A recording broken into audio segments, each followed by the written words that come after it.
اگر آپ غنی بننا چاہتے ہیں تو اس عمل کو آپ بلا کسی شک و شبے کے کریں، انشاءاللہ عزیز آپ غنی بنیں گے۔ ایک ہوتا ہے غنی، ایک ہوتا ہے دولت مند۔ دولت مند اور غنی میں بہت سارا فرق ہے۔ غنی وہ ہے جو دوسروں کو بھی اپنی خوشیوں میں شریک کرتا ہے، ان کے دکھ درد میں شریک ہوتا ہے اور ان کے ہر برے وقت میں کام آتا ہے، یہ ہوتا ہے غنی۔ دولت مند تو بہت سارے ہیں، لیکن ان میں سے کچھ ہی لوگ ایسے خدا ترس ہوتے ہیں جو دوسروں کے کام آتے ہیں۔ بسم اللہ الرحمن الرحیم۔ محترم ناظرین اکرام، السلام علیکم۔ آج جو وظیفہ آپ کی خدمت میں لے کر آئے ہیں وہ غنی ہونے کا ہے۔ جیسا کہ آپ کو دوستو پہلے بتایا گیا ہے کہ ایک ہے غنی اور ایک ہوتا ہے دولت مند۔ جب بھی اللہ سے مانگیں تو غنا مانگیں، کیونکہ غنا میں آپ کی دنیا کی بھی بہتری ہے، دنیا کی بھی عیش و آرام ہے اور آخرت کا بھی ثواب ہے۔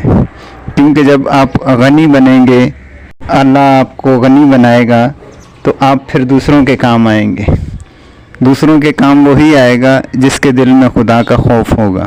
امیر بننا یا دولت مند بننا یہ کوئی کمال نہیں ہے۔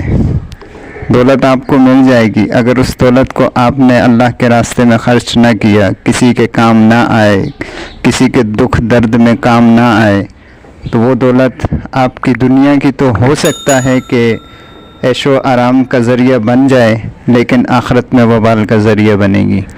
جب آپ اللہ پاک سے غنا مانگیں گے تو غنا میں یہ چیز آ جائے گی کہ آپ دوسروں کے بھی کام آئیں گے، اور اس سے کیا ہوگا کہ آپ کی دنیا بھی بنے گی اور آخرت بھی۔ تو آج جو وظیفہ ہم آپ کو بتانے جا رہے ہیں وہ جمعے کے دن آپ نے یہ وظیفہ کرنا ہے۔ جمعے کی نماز کے بعد آپ نے یہ عمل شروع کرنا ہے۔ آپ نے پڑھنا کیا ہے دوستو، جیسے جمعے کی نماز سے فارغ ہو جائیں، مسجد میں بیٹھ کے پڑھ لیں یا پھر گھر آ کر سکون کے ساتھ پڑھ لیں، لیکن عصر کی نماز سے پہلے یہ عمل آپ نے کر لینا ہے۔ اول آخر 3 بار درود پاک کے ساتھ کوئی سا بھی درود شریف پڑھ سکتے ہیں آپ۔ درود پاک پڑھنے کے بعد آپ نے 1001 مرتبہ اللہ پاک کا نام یا مغنی پڑھنا ہے۔ اللہ پاک کا ایک اسم شریف ہے یا مغنی، اس کو آپ 1001 بار پڑھیں گے، اور پھر اس کے بعد 3 بار پھر درود پاک پڑھ کر اللہ پاک سے عاجزی اور انکساری کے ساتھ دعا کریں گے، اور ہو سکے تو 2 رکعت نماز صلاۃ الحاجات بھی پڑھ لیں اور اس کے بعد اللہ سے مانگیں۔ پھر دیکھیں اس وظیفے کا کمال کہ کیا ہوتا ہے اور آپ کو کس طرح سے آپ پر اللہ کی رحمتیں برستی ہیں۔ تو دوستو یہ تھا ہمارا آج کا وظیفہ۔ ملتے ہیں اگلی ویڈیو میں نئے وظیفے کے ساتھ۔ اپنا بہت سا خیال رکھیے گا دوستو، اور کوشش کر کے دوسروں کا بھی خیال رکھا کریں۔